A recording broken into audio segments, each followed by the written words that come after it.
junto com nós que todas as decisões, inclusive da questão do fechamento da escola Água Quente, também não foi concretizada ainda essa resposta, né, projeto? Mas fosse pensado junto com a comunidade, porque é para nós que se faz. Então nós precisamos pensar junto se é favorável ou não, né? A gente já está de cima, muito de cima, a gente vê muita coisa de cima para cima da comunidade que não sabe já aconteceu. Isso para nós não é legal, nós somos poucos aqui e somos pequenos, dá para a gente se organizar, sentar e conversar se realmente é possível ou não. Léo colocou também a situação do desenvolvimento do trabalho. Quando a criança não tem a merenda por falta da água. Então, uma questão aí não é imprevisível. Essa falta de água já não é mais imprevisível. Essa já pode ser considerada previsível.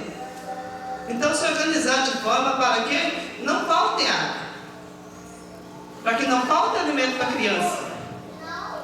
Porque às vezes a criança sai muito cedo para a escola, nem dá tempo de tomar um café. Ou às vezes até não entende. Então acontece até de não entender. Então, ir para a escola e ter a condição de ter aquela merenda que é declarada lá nas planilhas, né, que foram do lado das crianças, servidas às crianças, que ela seja de fato efetivada no prato da criança.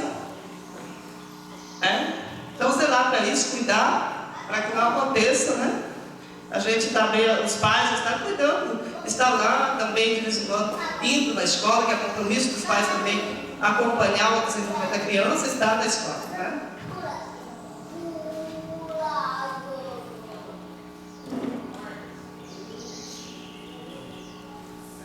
E quero então falar para Milton, né?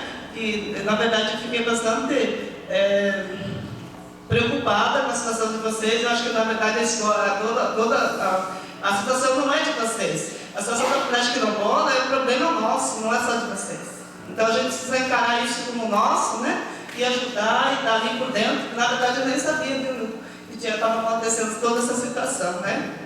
Então a minha fala é essa, obrigada.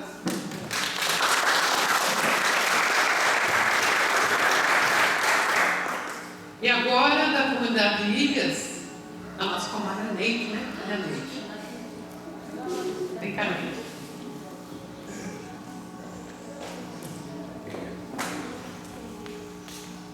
Meu boa tarde a todos. Boa tarde. Assim, o que eu tenho que falar sobre a nossa comunidade, assim, eu acho que nós somos os mais privilegiados enquanto a nossa comunidade aqui, né? Presente. Porque quando o acesso à escola é mais perto, né, nossa situação, graças a Deus, é menos agravante, né? Mas só que eu gostaria de falar sobre as outras comunidades, assim, hoje como conselheiro tutelar, hoje, a situação que o motorista falou sobre a superlotação e, assim, a educação hoje é muito importante, né? E sobre o fechamento dessas escolas, e para onde que vai ir? Será que essas escolas vão estar preparadas para estar recebendo essas crianças, né, esses adolescentes? Então é sobre isso que eu gostaria, né, de estar falando, né, fala sobre, tipo assim, que não fique só na parte teórica, né, que as pessoas assim que apresentam, autoridades, a providência ajuda a gente, porque a superlotação nos ônibus, gente, tudo quebrado, tudo assim, sabe, tá feia a situação mesmo, realmente. Então é o que eu tenho que falar sobre a nossa comunidade, graças a Deus é a mais privilegiada de todos e a gente fica até chateada das outras comunidades que estão passando por essa situação, né. Mas, como a Marisaura falou, não é um problema deles, é um problema nosso, né, da população em geral. Então, é isso que eu gostaria de falar, é a minha fala.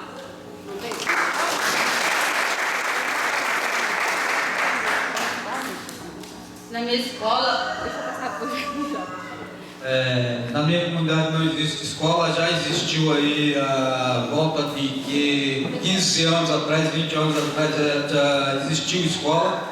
Mas por motivo de tudo isso que a gente viu os companheiros aqui falarem sobre a dificuldade de se manter uma escola, a estrutura, que a escola, o terreno não tem capacidade para suportar um colégio adequado, tudo isso são questões que trazem o fechamento das nossas escolas rurais hoje, né? Vamos falar hoje porque até hoje ainda tem esse projeto de fechamento.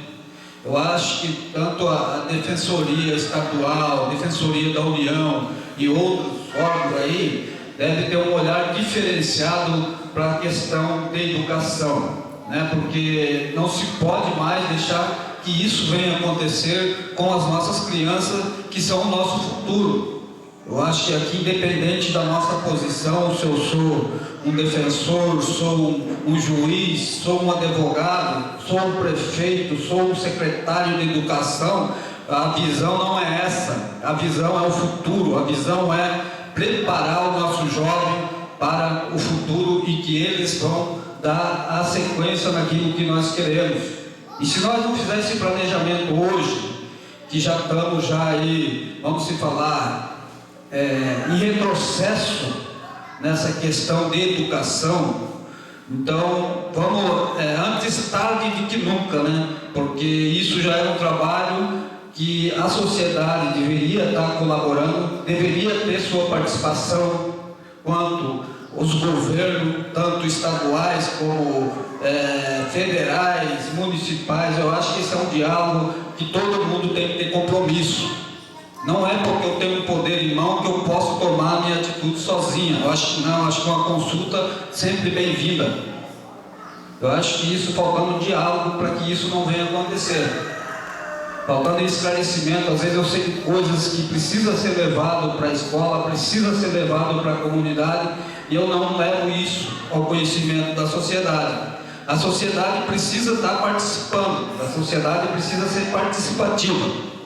A sociedade precisa estar organizada, porque nós criticamos as questões políticas e tudo, mas a gente tem que estar querendo se apossar de um direito que é nosso de fato. E esse direito a gente vai conseguir conquistar ele partindo de uma base escolar. A base escolar é o fundamento para que a gente consiga chegar lá. Porque se a gente não tiver uma base escolar, nós não temos nada. Então, por isso que a gente bate na questão de querer uma escola dentro dos territórios quilombola. Não uma escola que se construa um prédio lá. Lá tem um prédio construído que atende a comunidade. Não, nós não precisamos do prédio, nós precisamos de currículo escolar que atenda às comunidades, né? Que é fácil se construir um prédio, né? Mas vamos ver se esse currículo é aplicado, de fato, para as comunidades e que atenda às necessidades da comunidade. O Kojak colocou aqui a questão da responsabilidade do Estado. A Marisaura respondeu, perguntou também sobre a mesma situação. Se o Estado é responsabilidade do Estado, mas existe aí um convênio que governo do Estado, governos municipais trabalhem junto. Acho que a responsabilidade é de todos. Não temos que dividir nessa questão de educação, de dividir Estado e município. Acho que a responsabilidade é de todos nós. Nós temos que ter compromisso, responsabilidade. Isso sim, isso é fato. Eu acho que a gente tem que pensar dessa maneira, deixar de pensar que a responsabilidade é do Ditão. Eu não vou participar lá da comunidade do Ditão porque é a responsabilidade dele que resolva a situação. Não, eu acho que se a gente tem uma comunidade quilombola, a gente tem que assumir o papel de colaborar também com os nossos irmãos, porque é uma família. Então nós precisamos desse apoio, precisamos dessa estrutura, e a gente está aí para diálogo, para conversa e para ajudar a planejar essa educação, essa escola que as comunidades precisam. Dificuldade em transporte. A gente vê comentários, por exemplo, dificuldade de transporte, que os profissionais que trabalham, por exemplo, eu não vi, só que a gente vê boato, só para dar uma orientada, para ver o que pode ser visto nesse sentido. E que temos monitor que cuida dos alunos nos ônibus, e aí chega na metade do caminho, esse monitor desce no ônibus, e as crianças continuam fazendo a mesma rota sem monitor. Então tudo isso são coisas que a gente tem que ter um olhar diferenciado, a gente tem que cuidar porque é os nossos filhos, é os nossos netos, pode ser o seu amanhã, e aí? Como nós vamos fazer? Talvez o meu filho hoje não esteja precisando usar transporte escolar, mas amanhã ou depois eu posso ter um neto Alguém pode ter um neto aí que precisa de usar esse transporte. E aí, como é que nós vamos fazer? Então nós temos que pensar, não temos que pensar só em nós hoje.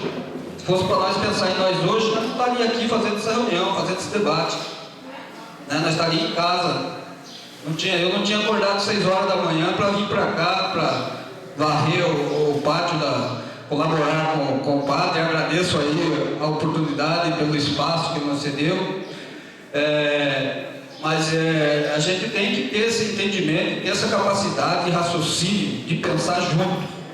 Nós pensando junto, nós vamos construir.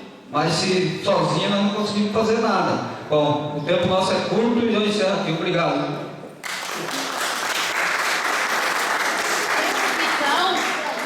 Nosso neném está com 22 anos, mas como aqui por causa do netinho com 8 anos e outro com 5.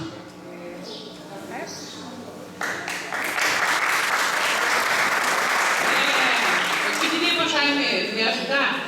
Tem 3 pessoas inscritas agora para falar. Não sei se mais alguém quer depois fazer uso da palavra. A menina ali, ó. Não?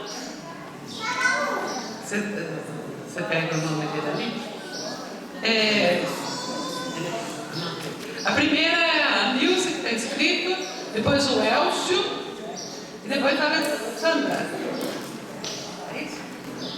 Então vamos lá, Nilce.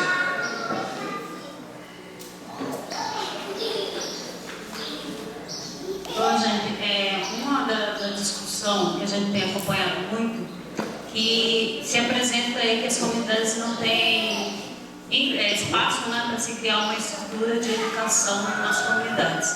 Esse é um do fator limitante, né, para as comunidades quilombolas. O Jaime me corrija se eu estiver enganada, que a nossa terra, nós estamos numa unidade de conservação, a maioria das comunidades lá em cima, é terra pública. Então, se vai construir um bem público, qual é o impedimento legal, Toshio? Qual é o impedimento legal que impede a construção da escola de fato na comunidade quilombola? Sendo que é uma área pública e é um patrimônio público que vai ser construído lá dentro, né? Então, já que junto com o defensor, a gente precisa buscar caminhos, né, para responder essa questão. Enquanto